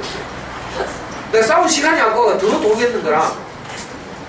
그때라도 멈추면 또 남은 시간이라도 세이브 되는데 그 생각이 안 나고 야, 내가 이 진짜 이게 아무것도 아닌 일로 전염 때문에 내가 이렇게 이 생각이 드니까 갑자기 또 막 좀 사그러 들다가 또 막 생각이 확 올라와가지고 뚜껑이 딱 열려. 그러면 또 막 네가 그 한마디 안 하는 바람에 내가 이렇게 미친놈처럼 싸웠잖아. 시간이 아깝고 막 아이고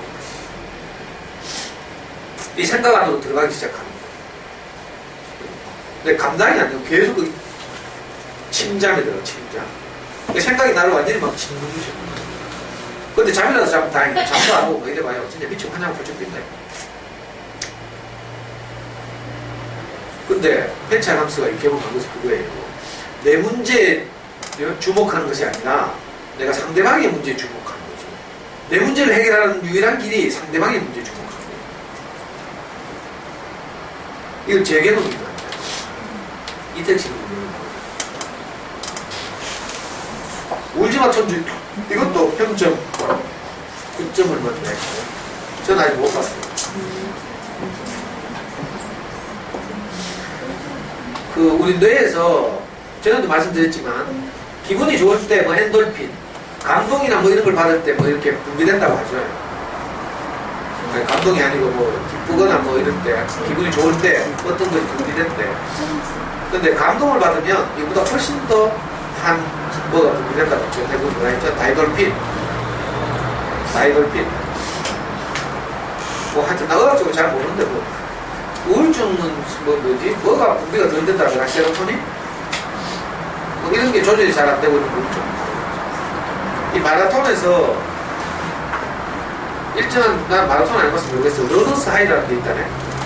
일정한 수준을 넘어가면 고통이 아니라 쾌감이 온다는 거죠. 무화경에 빠지는 거. 자, 그런 것처럼 펠퍼스 하이라는 말이 있대. 내가 베풀고 살면 내가 경험하게 되는 그 기분 좋아짐 이런 게 있어요. 저도 이런 경우 많이 하고 정말 마음이 가난해서 어떤 어려움에 처해 있는 분들 내가 만날 때 제 속에서 이제 우러나오는 어떤 마음으로 어떤 이야기를 하고 이랬는데 그 사람이 거기서 빠져나올 때 있잖아요. 정말 불행하다고 생각했는데 생각을 딱 바꾸게 되고 그렇지 않구나 이렇게 알게 되고 이럴 때 제가 받는 피드백이 있어요. 예수님이 이런 경험 있죠. 제자들하고 어디 가다가 어떤 마을을 지나가서 배가 고팠어요. 그래가지고 제자들 보고 먹을 것을 좀 구해온나 해가지고 제자들이 마을로 먹을 것을 구하러 내려갔어요. 근데 마침 우물이 하나 있었어. 예수님 목이 말라가지고 우물에 가서 물을 먹으려고 하는데 낮에 물을 길러 온 여자가 하나 있는 거야.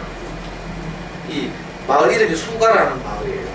사마리아 지방의 수가라고 하는 성에 있는 조그만 우물가에서 어떤 여자가 낮에 물을 길러 왔어. 낮에 물을 길러 왔다는 말은 왕따라는 뜻이거든요. 쉽게 말하면. 그 더운 사막지에서 낮에 물 길러 오지 않고 해지고 나서 다 여자들끼리 모여서 물 길러 오는데 여자는 남의 눈을 피해서 이제 낮에 물을 길러 온대. 그러니까 어떤 사연이 있을 거라. 성경 해석하는 사람들에 따르면 이 여자가 뭐 창녀를 이었을 것이라는 설도 있고 그만큼 가난하다는 뜻이죠. 자기가 어떻게 살아야 될지 모르겠다. 어떻게 행복할지 모르겠다. 이런 여자 같아. 근데 예수님 만났어요. 그래서 예수님이 이 여자한테 작업을 걸죠. 물 한 잔 주세요. 그랬더니 이 여자가 자기가 마치 물을 길러 왔으니까 물이 있잖아요. 물을 떠서 예수님 주는 거라. 예수님 물을 마시고 나서 목마름을 추긴 후에 한숨 더 떠서 또 하는 말이 물 받아 먹으면 고맙다 하면 됐긴데 요즘 고맙다 소리 안 하고 뭐라 하는 거 아니에요. 당신이 내가 누군지를 알았더라면 네가 내한테 물을 돌락해야 되는데 그러니까. 무슨 말인지 알겠어요? 자, 육신적으로 서스티한 사람은 예수예요. 그죠? 그리고 우물가에서 이래 물동이를 가지고 있는 사람은 사마리아 여자예요. 그래서 걸어오다가 목마른 사람은 예수인데 실제로 인생의 갈증을 느낀 사람은 누군가 하면 이 여자인 거죠. 예수님 이 여자를 알고 있는 거지. 그래서 네가 내가 누군 줄 알았더라면 내보고 네가 물 돌라고 해야 될 것 아니냐 이렇게. 그랬더니 이 여자가 깜짝 놀라가지고 어떻게 알았습니까? 어떻게 내가 목마른 사람인지 압니까? 이렇게 물으니까 다 아는 수가 있다. 이 여자한테 예수님 이렇게 말해요. 가서 네 남편을 데리고 오라 이렇게. 그랬더니 이 여자가 한 말이 제게 남편이 없습니다. 그랬더니 예수님이 또 뭐라 해요? 그래 네가 남편이 없다는 말이 옳다 이거. 그랬더니 여자가 또 말하기를 사실 내게 남편이 5이나 있었는데 지금은 어떤 것도 내 남편이 아닙니다 이거. 성경에서 남편이라는 말은요 물론 육신적으로 함께 사는 남자라고 남편이라고 하지만 이 여자가 말할 때 남편이라는 말은 남편은 보통 어떤 거예요? 내가 의지하고 그죠? 기대고 내 힘이 되고 이런 대상을 보고 남편이라고 하죠. 그러니까 함께 살면서도 이런 대상이 아니면 뭐라고 해요? 원수라고 하지. 그러니까 남편의 실제는 뭔가 하면요 실제란 말을 잘 알 필요가 있어요. 남편의 실제는 내가 의지하고 그죠? 내게 위로가 되고 내가 따라가고 내가 존경하고 내가 믿는 어떤 대상 이게 내 남편이에요. 그러니까 육신적으로 지금 함께 살고 그죠? 나를 보호하고 또 나를 위해서 헌신해서 직장생활을 하고 하는 분이 내 남편이죠. 근데 이 사마리아 여자가 말하는 그 남편은 이제 정신적인 부분을 말하는 겁니다. 이 여자가 5 남편을 거쳤지만 어느 것도 나를 그렇게 하지 못했다 이거죠. 우리도 여러분들도 이제는 살다 보면 각자 자기 남편들이 있어요. 육신적인 남편 말고 또 어떤 경우는 우리가 돈이 내 남편일 수도 있고요. 어떤 경우에는 학벌이 내 남편일 수도 있어요. 진짜 요 초잡한 아줌마들 세계 가면 어느 대학 나왔네 이거 가지고 또 힘주고 막 이런 옆에 애들도 있다. 정말 수준하고 소물적인데 나 이대 나온 여자야 뭐 이런 거 있잖아. 자, 어떤 엄마들 세계 가면 진짜 이게 예를 들면 내가 어떤 차를 모으는데 아파트 몇 평인데 이런 걸 가지고 내가 내 남편으로 삼는 경우도 있고 또 어떤 분들 보면 지적인 거 지적인 것도 사실 허영이에요. 사실 차나 아파트를 가지고 내 남편처럼 여기는 것이나 내 교양, 뭐 내가 읽은 책 이런 걸 가지고 나를 과시하고 자랑하고 포장하는 것이나 결국은 똑같은 거죠. 우리가 다 이런 것들을 내 남편으로 삼고 살았어요. 근데 어떤 것도 그것들이 내 인생을 행복하게 하잖아. 이걸 경험한 후에 이 여자가 못 마르게 된 거죠. 그래가지고 예수님이 이 여자한테 뭐라고 계속 말해요. 그랬더니 이 여자가 너무 행복해진 거라. 그래서 갑자기 이 여자가 그 물을 길러가지고 물동이를 들고 있었잖아요. 물동이를 확 팽개치고 마을로 뛰어내려가는 거야. 그래가지고 마을 사람들한테 막 외쳐요. 뭐라고? 동네 사람들 와서 보세요. 하면서 이 사람이 바로 우리가 그렇게 기다리던 메시아가 아닙니까? 하면서 막 외친 거예요. 자, 그 틈에 제자들이 양식을 구해가지고 올라왔어요. 그리고 예수님한테 이거 좀 드십시오 하니까 예수님이 뭐라 했는지 알아요? 기분 나쁘게 나는 이미 배부르다 했겠다. 제자가 시간빠지게 음식 구해왔는데 나는 이미 배부르다 했다. 이 도저히 이해가 안 되는 말이잖아요. 근데 사실은 예수님이 진짜 뭐 밥 안 먹어도 산다는 말이 아니고 이 여자와의 그 만남을 통해서 예수가 진짜 자기 인생의 보람을 느낀 거죠. 그래서 나는 이미 만족하다. 내가 지금 너무 행복하다. 이 말을 하고 있는 거예요. 설득으로. 그 제자들한테 예수님 이렇게 말해요. 내가 먹는 양식은 따로 있다. 너희들이 알지 못하는 양식이 따로 있다. 이렇게. 저도 가끔씩 해보면요. 어디 가서 강의를 할 때 또는 어떤 사람들 만났을 때 정말 나를 기쁘게 하는 만족해 하는 어떤 경험을 하거든요. 옛날에 입속초등학교 가서 강의를 했는데 똑같이 그때 오전 오후 이제 고학년 저학년 나눠서 강의를 했어요. 4시간이나 했어. 강의 다 끝났어요. 엄마들이 뭐 감동도 받고 중간에 울기도 했겠지. 근데 그 중에서 어떤 엄마가 뚜룩뚜룩 걸어 나오기만 했잖아요. 선생님 저하고 악수하면 이렇게 강의 듣는 옆에 내가 내보고 악수하는 여자인데 이게 처음 봤어. 평소에 일면식도 없는데. 근데 내가 너무 고마워가지고요. 진짜 손 꼭 잡고 왔었죠. 그리고 자기가 뭐라고 말하더라고. 자기 좋은 마음을 많이 이야기하고. 선생님 너무 오늘 좋았어. 이럴 때 내가 그거 가봐야 뭐 숙소나 가봐야 강의료 10만 원밖에 안 하잖아요. 물론 10만 원 이중하게 한 10만 원. 그걸 안 주는 것도 많지만 그것 때문에 내가 가진 않을 거 아니에요. 근데 이렇게 내가 사람의 마음을 얻잖아요. 그때 내가 진짜 큰 감동이 와요. 그리고 그 아줌마가, 그 엄마가, 젊은 엄마가 그게 이제 내가 호소유치 강의 들어왔잖아. 그래가지고 오랫동안 나왔다니까. 요즘 안 미래. 시어머니, 시어른들 모시고 사는 거야. 우리 카페 대한민국 사랑한다 말하기 오랫동안 나왔어. 그러니까 이런 것들이 우리 인생은 진짜 만족하게. 이거 경험해보면 알아요. 여러분들도 작은 경험이 있을 수도 있어. 정말 어려움에 처한 친구 엄마를 만나서 내가 그 이야기를 들어주고 내 마음으로 내 위로를 내가 위로했을 때 뭐 이럴 때일 수도 있고 이럴 때 이제 우리 행복이 증폭되는 거죠. 그래서 나눌 것이 많은 사람을 보고 부자라고 부른다 했죠. 부자의 정의는요 10억 이상 있는 사람이 아니고 또는 뭐 상위 소득 뭐 랭킹 상위 1% 안에 드는 이게 부자가 아니에요. 저는 부자의 실제를 우리 목사님으로부터 배웠어요. 부자는 나눠줄 것이 많은 사람. 그러니까 내가 아무리 많아도 나눌 것이 없으면 옹색한 거지. 그렇잖아요. 사업하는 사람들은 뭐 항상 돈이 철철 남는 줄 알았더니 다 은행 빚이. 그러니까 돈 좀 넣으러 가면 돈 없다 하고 있지. 우리 형한테 가면요 항상 돈 없단다. 그래놓고 지갑 열어가지고 뭐 돈 줄 때면 돈 많아. 근데 자기들 수준에서 돈이 없는 거예요. 이번에도 우리 명익이 2학기 이제 서울 올라와서 공부한다고 이제 큰아빠한테 이제 인사를 갔잖아. 왜냐면 잘 못 오니까 한 달에 한 번씩 내려오니까 이제 학기 초에 한번 내려왔을 때 큰아빠 들어오고 인사를 했어. 그랬더니 돈 없는데 그래 우리 조카 왔는데 명익이 이제 왔는데 용돈은 줘야 될 텐데 하면서 돈이 없다 하면서 뒤적하지만 30만 원 꺼내주고 나는 지금 10만 원도 없는데 30만 원 꺼내주고 그러니까 살아보면요 주변 사람들 보고 하면 뭐 많은 것 같은데 옹색한 사람이 있어요. 근데 아무것도 없는 것 같은데 넉넉한 사람이 있어요.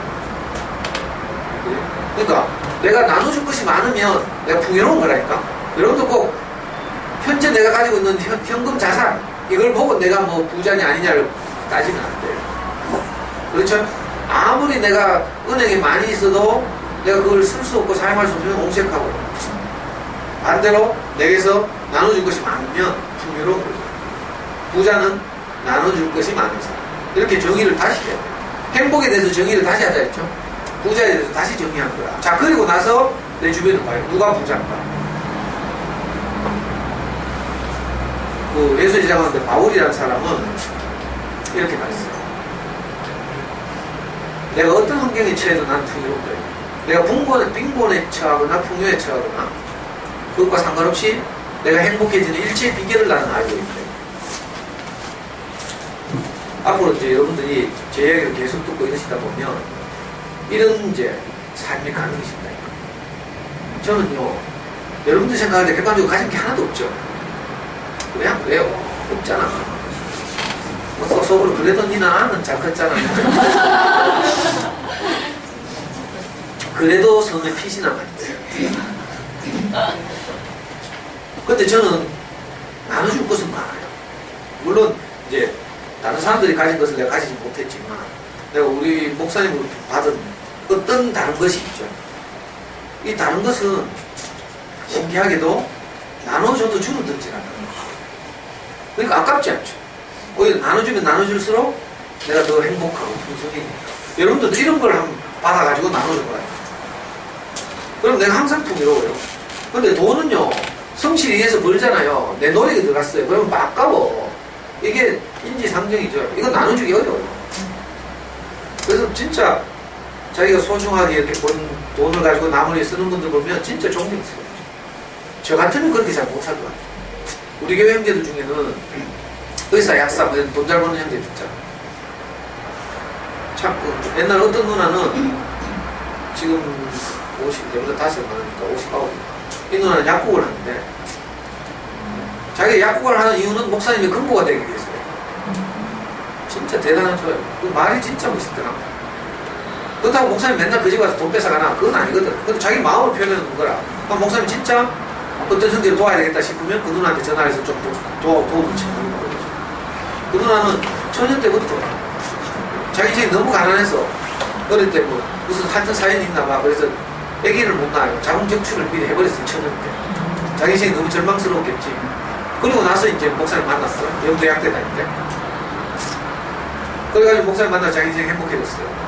그리고 어떤 형이 이 누나가 아기를 못 낳는다는 사실 알고 결혼했어. 우리 교회에서 내가 가장 좋아하는 형들 중 하나예요. 이 두 분이 같이 살아. 한 분은 강북고등학교 국어선생님, 한 분은 약사. 지금 이제 국어선생님 은퇴했죠. 목사님 대신해서 이제 해외 선교도 하고 있는데, 이 두 분이 같이 사는데, 생활은 이제 국어선생님이 벌어서 하니까, 이 누나는 약국에서 돈을 벌잖아요? 그거 쓸 데가 없어. 어디 쓰겠어요? 자식도 없는데. 그래서 항상 형제들이 필요한 곳에, 목사님이 언제든지 필요하면 잘 쓰고, 이렇게. 이런 분이 진짜 넉넉한 거죠. 뭐 재산이 많은 것도 아니고. 이 강북고등학교 국어선생하는 이 형은 저보다 8살 많은 형인데, 어떤지 알아요? 방학 때 고3 담임을 하면 보충 수업을 해. 혹시 강북고등학교 나온 사람 있나? 방학 때 고3 담임을 해요. 그럼 보충 수업을 하거든? 그럼 보충 수업비가 따로 나와. 오늘 보충 수업비를 받잖아? 그래가지고 이제 안주머니에 넣고 있어요. 근데 공병이 오늘 교회에서 무슨 집회 같은 게 있어. 집회하고 오죠? 근데 어떤 형제가 내 같은 동생이 예를 들면 이렇게 나와서 이제 자기가 목사님 만나서 행복해진 이야기도 하고 뭐 이렇게 해요. 근데 이제 형편이 좀 어려워. 옛날에 어떤 형제가 내보다 3살 많은 지금 구미에 무슨 고등학교 철학교사 하는 형제가 있는데, 얘가 원래는 성서계대에서 철학 강사를 해요. 시간 강사. 시간 강사는 진짜 월급이 적거든요. 근데 와이프가 임신을 했어. 근데 와이프가 임신하고 나니까 입덧을 하는데 딸기가 너무 먹고 싶다. 근데 시간 강사 해가지고 한 달에 3-40만 원 벌어가지고 생활비 하기도 받은 데가 딸기를 못 사준 거예요. 근데 어느 날 일요일날 교회에서 이 간증을 했잖아. 딸기 못 사주는 자기가 전혀 부끄럽지 않다. 그래도 자기는 자기 인생 행복하다. 뭐 하여튼 이런 얘기가 했어요. 근데 강북의 선생님이, 이 형님이 마침 보충 수업비가 딱 이 형님은 어떤 여자예요? 동생도 그런 거 아니면 바로 박수 받고 막 자기 자리로 돌아가는데 불러가지고 이거 보충 수업비 그대로 준다. 나 이거 현장에 직접 봤어요. 그러니까 이게 진짜 넉넉한 거죠. 그렇다고 형님의 살림이 넉넉한 게 아니에요. 저는 이렇게 이런 분들하고 살고 있어요. 살아보니까 성경에서 말하는, 성경에서 예수님이 이렇게 말했어요. 오리를 가자, 심리를 함께. 왼밤을 때리고 오른밤을 돌려야 돼. 예수님 왜 이런 말 한 줄 알아요? 사실 너는 이렇게 할 수 없다는 걸 알라는 거라. 너 주제에 무슨 이웃을 돕겠냐는 거지. 뭐 이웃을 돕고 살아야 안 됩니까? 뭐 이렇게 하는 사람들에게 모세 율법을 따라서 이렇게 살라고 하는 사람들에게 예수님이 이렇게 말해요. 속옷을 벗어달라고 겉옷까지 벗어. 이건 그렇게 살 수 없다는 것을 깨달아라 이 말이에요. 우선 너는 그렇게, 우리가 그렇게 할 수 없는 사람이라는 사실을 먼저 알아라 이 말인데, 근데 기독교인들이 이걸 교조처럼 받아들여가지고 그렇게 살려고 하는 거야. 물론 어떤 분들은 그렇게 살 수 있죠. 상위 0.1%. 정말 결의에 찬 분, 독실한 분, 이런 분은 그렇게 살 수 있을지 모르지만, 우리 같은 후루꾸 기독교인들은 그렇게 못 살아요. 근데 저는 그렇게 살 수 없는데, 신기하게도 그렇게 사는 사람들과 함께 살다 보니까, 이게 진짜네? 이 형들도 처음에는 그렇게 살 수 없었겠죠. 근데 사람들이 점점 성숙해지고 그래가지고 정말 아낌없이 자기를 나눠주는 이런 삶을 사는 거예요. 영희 아빠가, 영희 엄마 잘 알지? 그래서 영어 공부 강의한. 영희 아빠가 그런 사람이에요. 영희 아빠는 내보다 더 어려워. 근데 내가 어디 가자 하잖아요? 아무 소리도 안 하고 3시간, 4시간 운전해서 가요. 내가 예를 들면 저 다른 어떤 지방에 초청받아 가거든요. 어떤 교회나 이런 데 이제 일요일날 뭐 말씀을 전하러 가거나 강의를 초청받아 가잖아요. 그럼 너무 멀죠, 고속도로. 그럼 내가 교대 운전을 해서 가려고 해. 그럼 이제 영희 아빠나 이런 후배들 부르죠. 이게 젊은 형들을 부르는데, 부르면 얘들이 어디 가냐? 이거 묻질 않는다니까. 그냥 따라 나선 거예요. 그리고 가서 자기가 무슨 영광을 보냐? 그것도 아니에요. 말은 내가 다 하고, 박수도 내가 다 받아.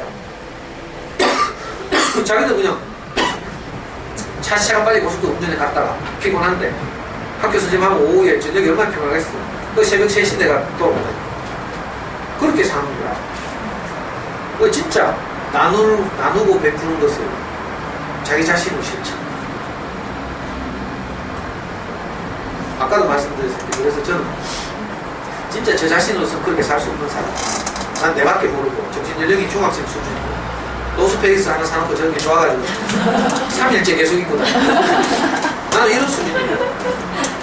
근데 내가 함께 사는 이웃들이 이제 이런 사람들이다 보니까 나도 모르게 조금씩 닮아가.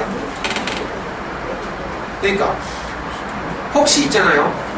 방학 때 제가 필요하면 언제든지 저한테 연락하세요. 아 선생님 바쁘던데 뭐 이지랄 좀 이런 얘기 좀 하지 말고. 왜요?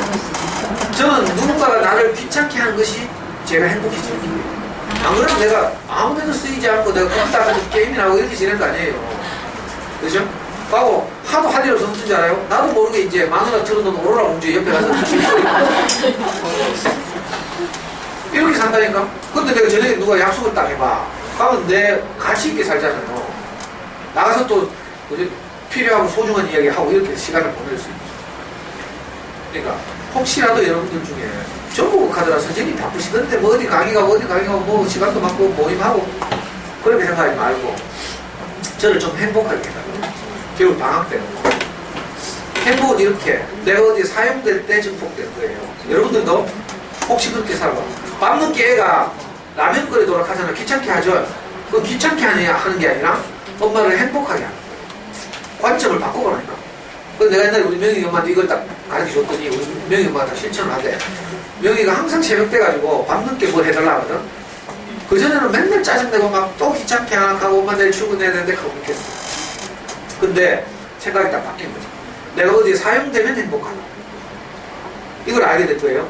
그 사랑하는 아들이 자기를 사용해 주니까 엄마의 사랑을 표현할 기회를 주니까 오히려 고맙죠. 몸은 좀 피곤할지 모르지만 생각을 이렇게 딱 바꾸면 내가 밤중에 라면 끓이는 일이 정말 행복한 일이 돼요. 남편이 밤늦게 들어가지고 뭐 해장국 끓이더라 생각을 바꿔봐요.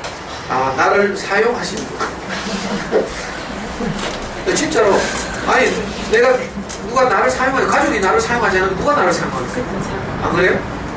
나를 사용해 주는 것에 대해서 감사해요. 내가 어디서 사용돼서 쓰이고 이게 귀찮은 게 아니에요 사실.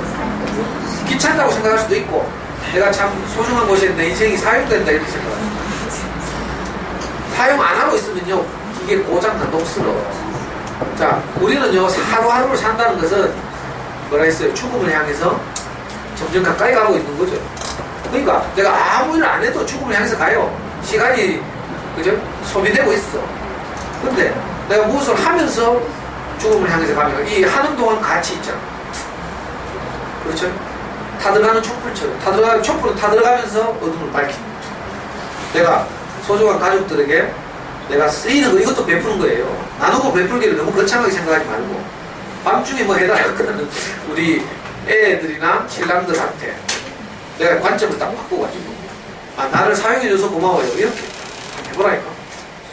나누고 베풀기가 그러니까 멀리 있는 게 아니고 하여튼 어찌하든지 여러분들이 저를 좀 사용해 주시면 좋겠어요. 그렇게 해서 저를 더 행복하게 만들어 주세요.